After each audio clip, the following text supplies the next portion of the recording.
Welcome to Pat Stats. It's been a while since we've talked about actual games on Pat Stats. It was actually opening weekend last time we reviewed the actual games. But today we're going to do that for the first time since opening weekend. Review what's happened basically since then. We're going to go team by team, not every team, about 12 teams if they've done something significant. We'll start with the Orioles, who are actually playing better than some people thought. They swept the Rays, I should say Rays, not Orioles, from July 31st to August 2nd. A very good team with the Rays, they swept them. And on Friday and Saturday, they have won both games versus the Nationals, the defending champions. So I feel like not many people expected that. They did get swept by the Marlins, which we'll talk about later in between, but overall, not playing as poorly as some people might have thought. Kind of doing the opposite right now is the Red Sox, who are not doing very good. They're in last place right now in the AL East at 5-9. From July 31st to August 2nd, they were swept by the Yankees. They've split a series with the Rays, and so far, for the weekend series, they've split a series versus the Blue Jays. They should be winning a little bit more games, in my opinion. I didn't think they were going to really go very far and be very good, but I feel like they should be doing better. For the Yankees, the first player, Aaron Judge, who is just completely tearing it up right now, he has 8 home runs since July 29th. The average distance of each home runs is 412 feet, and hit at an average of 106.3 miles an hour. Only one home run that he hit was on a pitch lower than 100 miles an hour exit velocity, and that pitch was 99.5 miles per hour. And he's hit home runs off 3 different pitches: fastballs, changeups, and curveballs. And there was a point where he had 5 consecutive games with a home run. The Indians have been relying on their pitching, and it's been working. Their pitching has figured it out. They have not allowed more than 4 runs in the month of August, and I think only once or twice all year. In August, they've had a quality start every game except one time where their pitcher, Mike Clevenger, went 5 2/3, 1 out away, and still got the win. And so far in 2020, they have the best staff ERA, WHIP, and a point average among probably other ones that I didn't even include. The Tigers had a historic moment yesterday.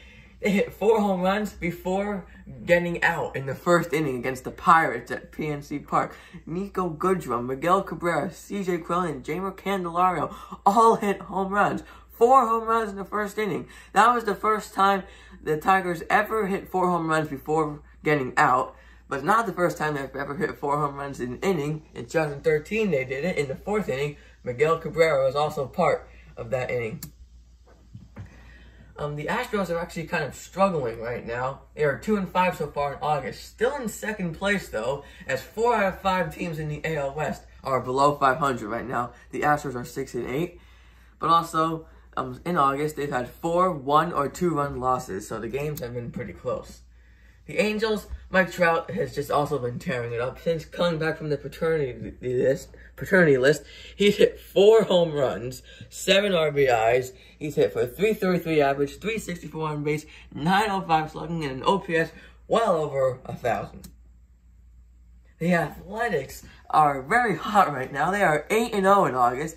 2 walk-offs in August this week, and 3 total in 2020. They are 11-4 in the season, and the best in the American League. So they are very hot right now. The Braves have, earlier this week, they lost Mike Soroka to an Achilles injury, and he's out for the season. So that puts a big dent into their pitching depth. Now only Max Fried is their only trusted starter. Everyone else is inconsistent or maybe not even ready. They also designated Mike Fulton-Evans for assignment. He's in the alternate site, as they want him to do more training, apparently. But they are 7-3 in their last 10 games. Nick Markakis, who actually opted back into the season after originally walking out, of course, hit a walk-off home run a couple of days ago against the Blue Jays. And they are 9-6 on the season. In second place, though, because in first place right now are the Marlins. Who saw this coming? They are 7-2 on the season.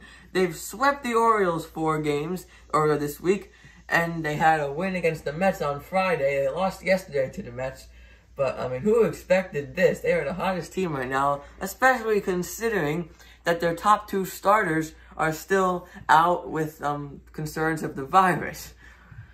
Crazy stuff. Speaking of the virus, the Cardinals have not played since July 29th, as we talked about with the schedule. They will not play until at least Tuesday. They've had 3 games versus the Brewers, 4 games versus the Tigers, and 3 versus the Cubs postponed. MLB did announce how they're going to make up those games, but also, who knows about this Pirates series coming up Monday to Wednesday. The first game of that series has already been postponed. They're reassessed tomorrow. And it's going to be a lot to get all those games in.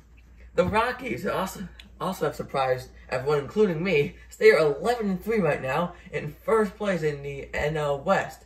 They are 7-1 in August, and their pitching has been really, really good as of late. In August, they've had all but 2 quality starts, a quality start every game except 2 games, and Charlie Blackmon on the hitting side is just tearing it up. Since July 28th, he's hit 3 home runs with 18 RBIs and a .545 batting average, .571 on base, and OPS at 1.412. That is just unheard of. He's very good right now. So that is it for Pat Stats today. A pretty fun week in baseball. We'll see you next time.